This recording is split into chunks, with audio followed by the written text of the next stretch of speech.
চলে আসলাম সেকেন্ড পার্টে। গত ক্লাসে আমরা এখানেই শেষ করে দিয়েছিলাম। আজকে আমরা এখান থেকেই শুরু করব। আজকে আমরা যা শিখবো তার মধ্যে প্রথম হলো কিভাবে আমরা নতুন একটা স্লাইড নিতে পারবো, আবার কিভাবে স্লাইডগুলো নেওয়ার পরে ডিলিট করতে পারবো, আবার চাইলে সেগুলোকে রিঅ্যারেঞ্জ করতে পারবো। তো চলুন শুরু করা যাক। নতুন একটা স্লাইড নেওয়ার জন্য এখানে এই যে স্লাইড, নিউ স্লাইড নামক যে টুলসটা আছে, এখানে ক্লিক দিলে নতুন একটা স্লাইড আসবে। এই যে চলে আসছে। আর আপনারা চাইলে অনেকভাবে স্লাইড নিতে পারেন, যেরকম এই যে 2 নাম্বার স্লাইডের উপর রাইট ক্লিক করে আপনি যদি এখান থেকে নিউ স্লাইডে ক্লিক দিব, তাহলে দেখবেন নতুন একটা স্লাইড অ্যাড হয়ে গেছে। আরও অনেকভাবে আপনি স্লাইড নিতে পারেন। আপনি যদি এটা সিলেক্ট করে কিবোর্ড থেকে এন্টার বাটন প্রেস করেন, তাহলে এভাবে করে একদম যতবার এন্টার প্রেস করবেন ততবারই নতুন করে স্লাইড আসতে থাকবে। তো এই ছিল আমাদের কিভাবে একটা স্লাইড নিতে পারি। এখন যদি আপনি চান যে কোনো একটা স্লাইড ধরেন মাঝখান থেকে 3 নাম্বার স্লাইডটা আপনার দরকার নেই, কোনো কারণে মনে হতে পারে, তখন কি করবেন, এইটার উপর রাইট ক্লিক করার পর আপনি কি করবেন, এখান থেকে এই যে ডিলিট স্লাইড যে অপশনটা আছে এটাতে ক্লিক দিয়ে দেবেন, তাহলে 3 নাম্বার স্লাইডটা চলে গেছে এটা দেখবেন। কিন্তু এখানে সবগুলো একই কালার হওয়ার কারণে আপনি হয়তো বুঝতে পারতেছেন না। আমি যদি একটু আইডেন্টিফাই করি, ধরেন এখানে আমি লিখলাম যে 3 লিখলাম, আবার এইটাতে লিখলাম 2, যেটাতে 2 লিখলাম, এবং এখানে 4 লিখলাম। লেখার পর আমি সেই আগের মতো করে 3 নাম্বার স্লাইডটা সিলেক্ট করলাম, সিলেক্ট করে রাইট বাটন ক্লিক করার পরে আমি এখান থেকে ডিলিট স্লাইডে ক্লিক করলাম। এখন দেখেন এখানে 3 নাম্বারের জায়গায় 4 নাম্বার চলে আসছে, এবং 2 নাম্বারটা 2 নাম্বারে আছে, মানে এখান থেকে ফিল হয়ে যাবে। এখন আপনার প্রশ্ন হতে পারে যে মাঝখানে একটা আমি লিখে ফেলছি, যেটা 2 নাম্বারের হবে না, এই 2 নাম্বারেরটা যাবে 6 নাম্বারে, তখন আপনি কি করবেন, এখানে 6 নাম্বারে দেখেন আরেকটা স্লাইড আছে।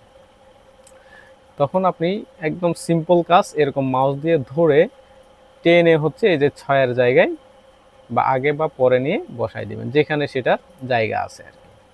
এই যে দেখেন 6 নম্বরে এটা প্লেস হয়ে গেছে। এইভাবে করে আপনি একটা স্লাইড নিতে পারবেন, আবার ডিলিট করতে পারবেন, এবং চাইলে সেগুলোকে সাজাইতেও পারবেন, আগে পরে সামনে পিছনে যেদিকে ইচ্ছা আপনার খুশি সেদিকে আপনি কি করতে পারেন, সাজাইতে পারেন। এরপর আমরা দেখব ইনসার্ট মেনুর কিছু কাজ। ইনসার্ট মেনুতে আমরা কি কি দেখতে পাচ্ছি, এখানে নিউ স্লাইড কীভাবে অ্যাড করতে পারে, এটা প্রথম টুলস, এটা আমরা একটু আগে দেখে ফেলছি। এরপর আসতেছে কি টেবল, মানে ওই এমএস ওয়ার্ডে যেরকমভাবে আমরা টেবিল নিয়ে কাজ করতাম, সেরকমভাবে আমরা এখানেও কি নিতে পারি, টেবিল নিয়ে কাজ করতে পারি। এখানে আসবো, আসার পরে এখান থেকে যতটা কলাম লাগে, যতটা রো লাগে, সেটা সিলেক্ট করার পরে আপনি ক্লিক দিলেই টেবিল চলে আসবে। আরও একভাবে নিতে পারেন, সেটা ইনসার্ট টেবিলে আসার পরে আপনি এখানে বলবেন যে কয়টা আপনার কলাম লাগবে, কথার কথা আপনার 5টা কলাম লাগবে, এবং রো লাগবে 10টা। দেওয়ার পরে আপনি কি করলেন, এখান থেকে ওকে প্রেস করলেন। তারপরে দেখবেন যে এখানে 5টা কলাম এবং 10টা রো বিশিষ্ট একটা টেবিল চলে আসছে। আসার পরে আপনি চাইলে এখানে লিখতেই পারেন নেম, তারপরে যা যা লেখা দরকার আর কি। এখানে ধরেন ফাদার্স নেম, রিমার্কস, এভাবে করে আপনি টেবিলটাকে চাইলে এখানে অনেকভাবে সাজাইতেও পারেন। যেরকম এখানে টেবিল ডিজাইন এবং টেবিল লেআউট দুইটা ট্যাব আছে। আমরা এমএস ওয়ার্ডে যখন টেবিলের ক্লাস করছি তখন এই সকল টুলসগুলো আপনি সেখানে শিখে ফেলছেন। তো এখানে আমি নতুন করে রিপিট করব না, আপনারা এমএস ওয়ার্ডের ভিডিওগুলো দেখে নেবেন। তো পরবর্তীতে কি আছে আমরা একটু দেখি। এরপর আছে পিকচার। এমএস ওয়ার্ডে যেভাবে করে আমরা একটা পিকচার ইনসার্ট করতাম, সেমভাবে ইনসার্ট করব, তবে এখানে পিকচারের ক্ষেত্রে একটু বিষয়গুলো সহজ। কেমন, এই যে আমি যদি এখান থেকে একটা পিকচার নেই, কথার কথা আমি এই পিকচারটাই নিলাম, নেওয়ার পরে ইনসার্ট দিলাম। এমএস ওয়ার্ডে একটা বেশি কাজ করতে হতো, সেটা আমরা এই ইমেজটা চাইলে যে কোনো দিকে ঘুরাইতে পারতাম না, নিয়ে যেতে পারতাম না, মুভ করতে পারতাম না, কিন্তু সেই ব্যাপারটা এখানে অনেক সহজ হয়ে গেছে। দেখেন, এই পিকচারটাকে চাইলে আপনি অনেকভাবেই সাজাইতে পারেন। এখানে ফ্রেম আছে, পিকচারের স্টাইল, তারপরে এখানে কালার চেঞ্জ করতে পারেন, অনেক কিছুই এখানে করা যাবে।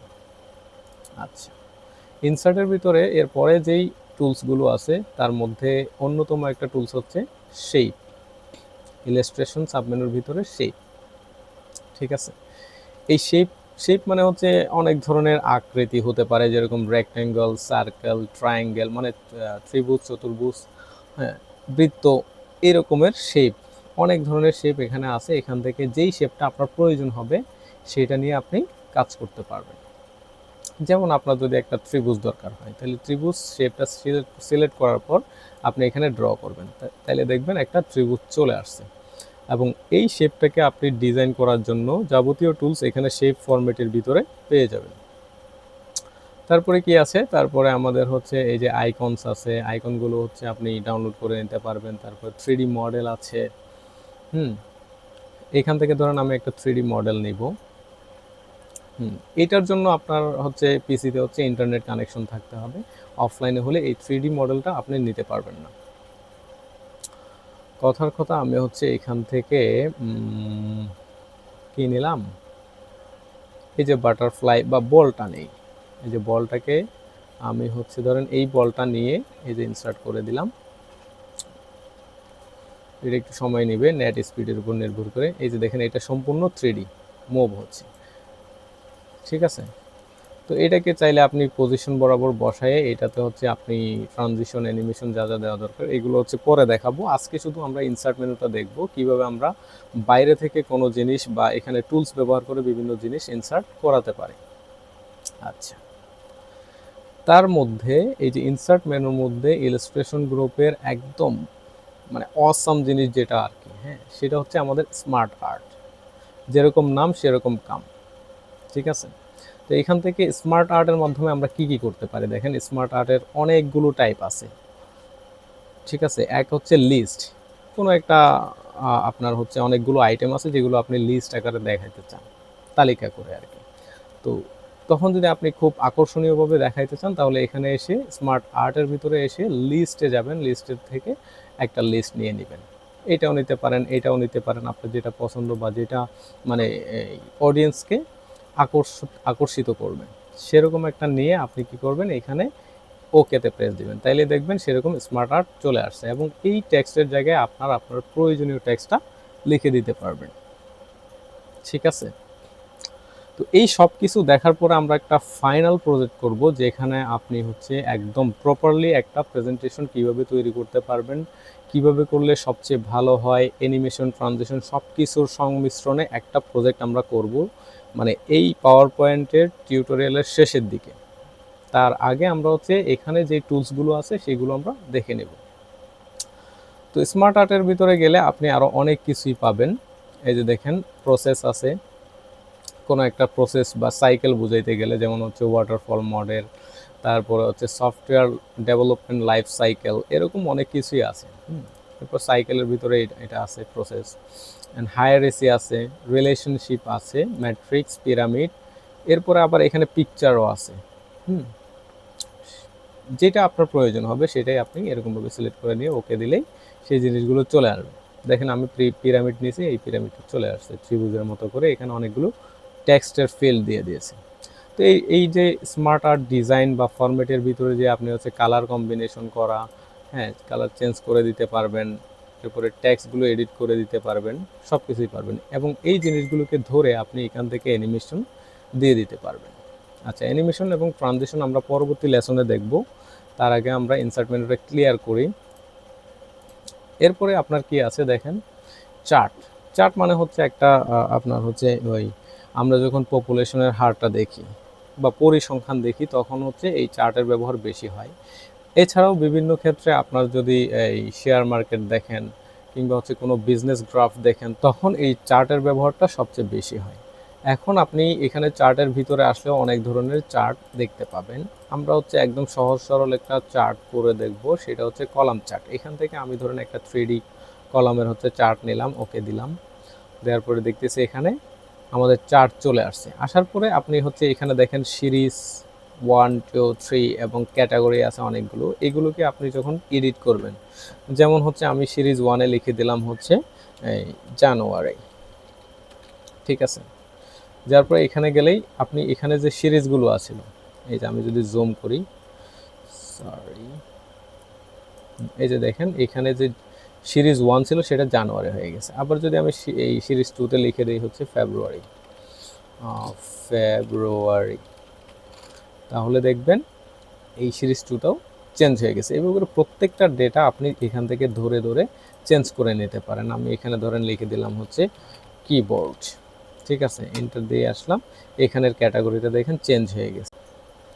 এরপর আমি এখানে লিখলাম হচ্ছে মাউস, মাউস লেখার পরে নিচে আসলাম, আসার পরে দেখতেছি এখানেও চেঞ্জ হয়ে গেছে।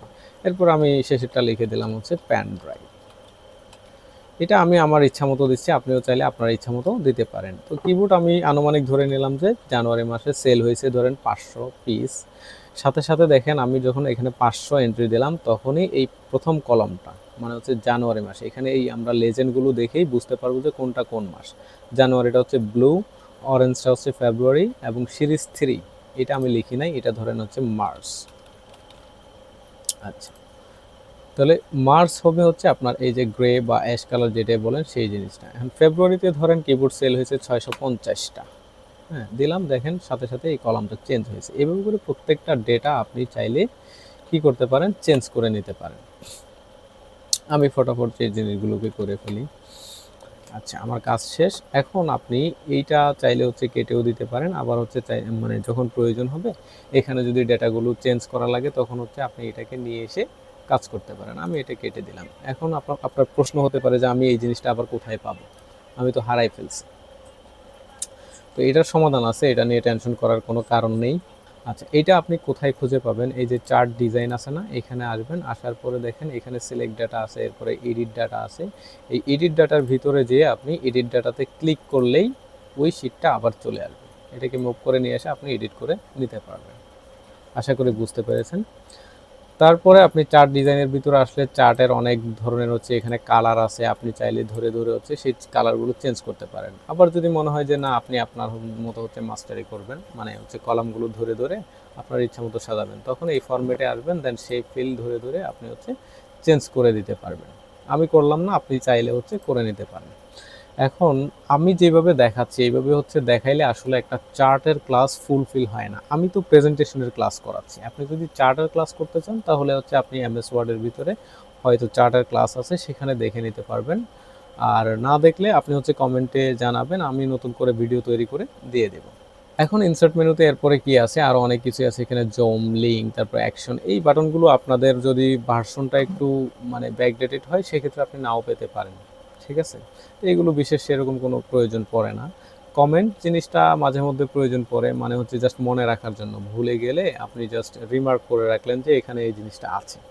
এরপরে আরেকটা জিনিস ইম্পর্টেন্ট এই প্রেজেন্টেশনের ক্ষেত্রে, সেটা হচ্ছে এই টেক্সট বক্স। মানে আপনার একটা পেজে ধরেন হচ্ছে এখানে কিছুই নাই, আমি এগুলোকে ডিলিট করে দিই। এখন এখানে এসে আপনি লিখবেন কিভাবে, লেখার জন্য আপনার প্রয়োজন হবে এরকম একটা টেক্সট বক্স। এটাকে ড্র করবেন, দেন এখানে লিখে ফেলবেন ওই কালকের মতো করে, আমি আজকে কিছু একটা লিখে ফেলবো। হ্যাঁ, আজকে কিছু একটা লিখে ফেলবো, সরি। এভাবে করে আপনি ট্যাক্স লিখতে পারেন, সেই ট্যাক্সগুলোকে ফরম্যাটিং করতে পারেন। এই যে এখান থেকে ট্যাক্স কালার ধরেন হচ্ছে আপনি রেড কালার দিলেন বা ইয়েলো কালার দিলেন, কিংবা একটু লাইট দিলেন, দেওয়ার পরে আপনার এখান থেকে ফন্ট সাইজকে ইনক্রিজ করে দিলেন, তারপরে বোল্ড করলেন, ইটালিক করলেন, আন্ডারলাইন করলেন, যাবতীয় কিছু আপনার যেরকমভাবে প্রয়োজন হয় সেভাবে আপনি কাজগুলো করে নেবেন, ঠিক আছে। এরপরে ইনসার্ট মেনুতে যদি আমরা যাই, আরও কিছু জিনিস আছে, যেমন হচ্ছে ডেট এন্ড টাইম আছে। এই টুলসগুলো আপনি আস্তে আস্তে হচ্ছে খতিয়ে খতিয়ে দেখবেন কোথায় কি আছে নাই। সব কিছু যদি আমিই শিখাই দিই তাইলে আর হচ্ছে আপনি লাইফে আগাইতে পারবেন না। কিছু কিছু জিনিস এমন আছে যেগুলো হচ্ছে আপনার নিজে থেকে খুঁজে বের করতে হবে।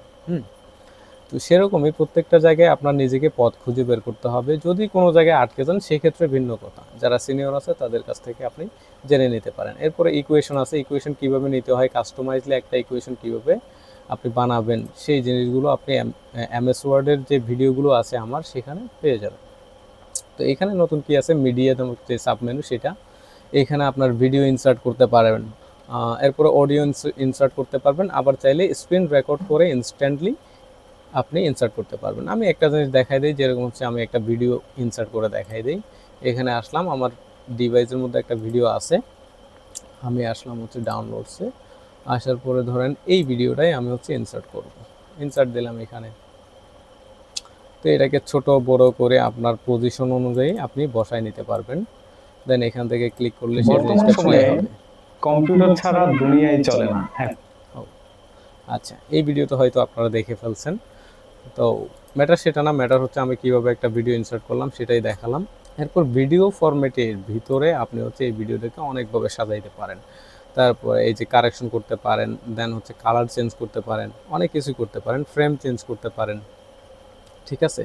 তো আপনি বাকি কাজটা করে নেবেন। যেমন তোর ইনসার্টের ভিতরে আরও ২টা টুলস আছে, যেমন অডিও, একটা অডিও ইনসার্ট করবেন। এরপরে হচ্ছে বিভিন্ন সময় হচ্ছে আপনি দেখবেন যে একটা প্রেজেন্টেশন চলতেছে অ্যানিমেটেড ভিডিও, কিন্তু সেটার ব্যাকগ্রাউন্ডে একটা মিউজিক বাজতেছে। সেটা কিভাবে হয়? সেটা এই অডিও ইনসার্টের মাধ্যমে হয়ে থাকে। তো সেমভাবে আপনি একটা স্ক্রিন রেকর্ড করে ইনস্ট্যান্টলি কীভাবে ইনসার্ট করতে হয় সেটাও দেখে নেবেন। তো আজকের ভিডিওটা আর বেশি লম্বা করব না, আজকে এই পর্যন্তই। নেক্সট ভিডিও পাওয়ার জন্য ওয়েট করবেন। আর যদি এই ভিডিওতে কোনো কিছু মিস পড়ে বা আপনি কোনো কিছু না বুঝে থাকেন তাহলে আমাকে কমেন্ট করে জানাবেন। আল্লাহ হাফেজ।